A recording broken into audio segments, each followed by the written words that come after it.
Today's story is about a man who escapes from jail every time, no matter how secure the prison is. This is the story of Suzuki, Japan's most dangerous prisoner, who is currently serving his sentence in Japan's highest security prison. While on checking duty, the guard left, and Suzuki suddenly smiled and took out one of his teeth. After a while, the guards came again for checking, but this time Suzuki had escaped. They suspected someone was there, but Suzuki was no rookie. He hid here and there, avoiding the light without making a sound. When the guard checked the isolation cell again, he realized that Suzuki had escaped. He immediately called the other guards, and soon a crowd gathered there. When Suzuki was escaping from the roof, the prison sirens went off loudly.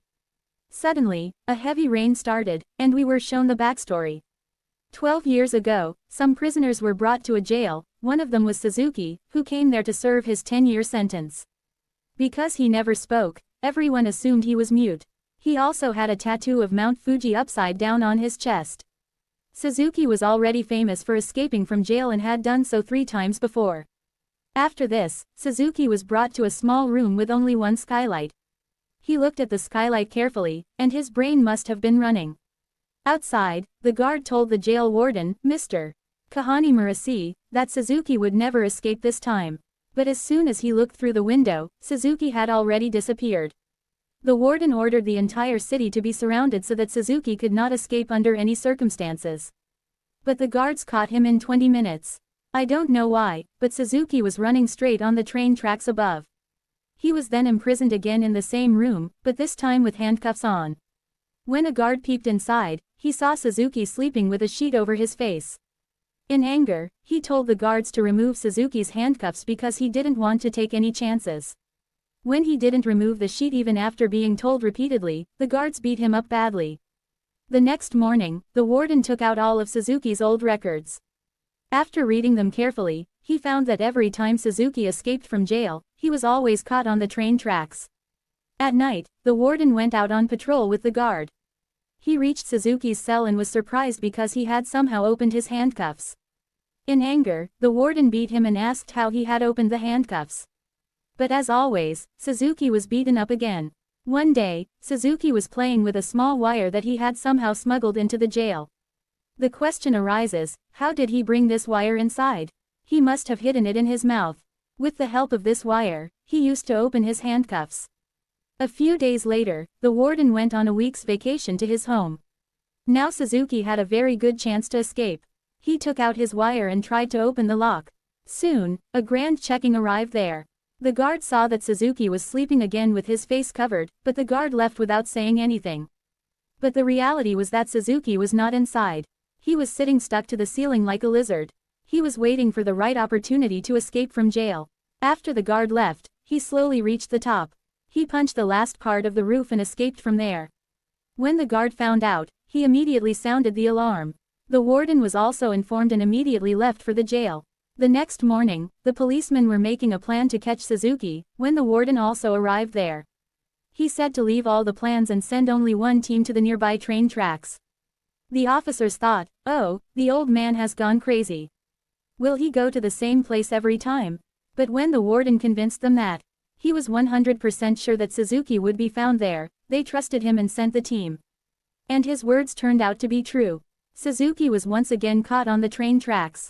Doesn't he become Cha-Cha Chaudhry when it comes to escaping?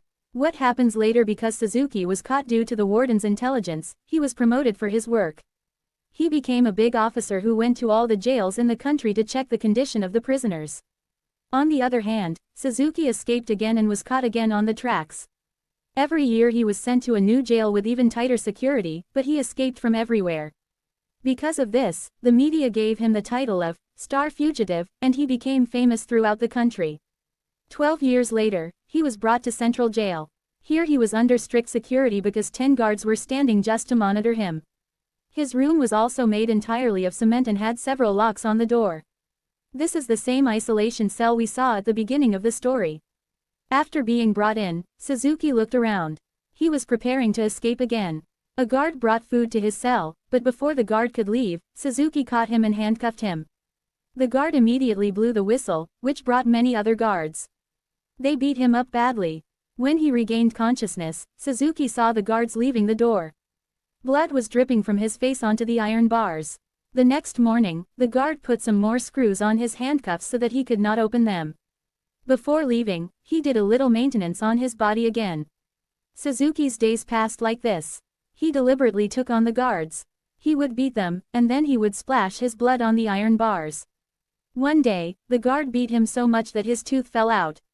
But Suzuki picked it up and smiled strangely at it, as if it was all part of his plan. After this, Suzuki used his tooth to scratch something on the wall.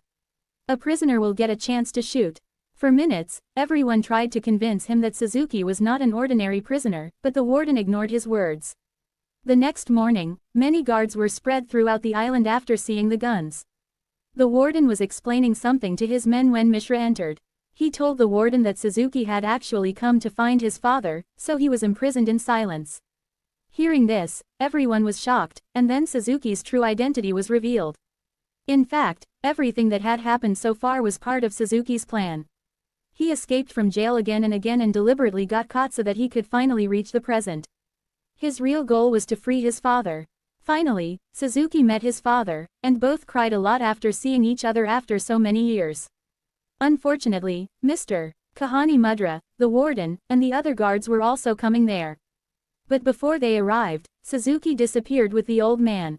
Suzuki took his father to Ireland. He had already prepared a paraglider there. Both of them boarded the paraglider and flew away. On the other hand, Mr. Kahani tried to talk to an old man, who was imprisoned with Suzuki's father. Then he saw a tattoo of Mount Fuji on that man's chest, which clearly meant that after so many years of hard work, Suzuki had taken the wrong person with him.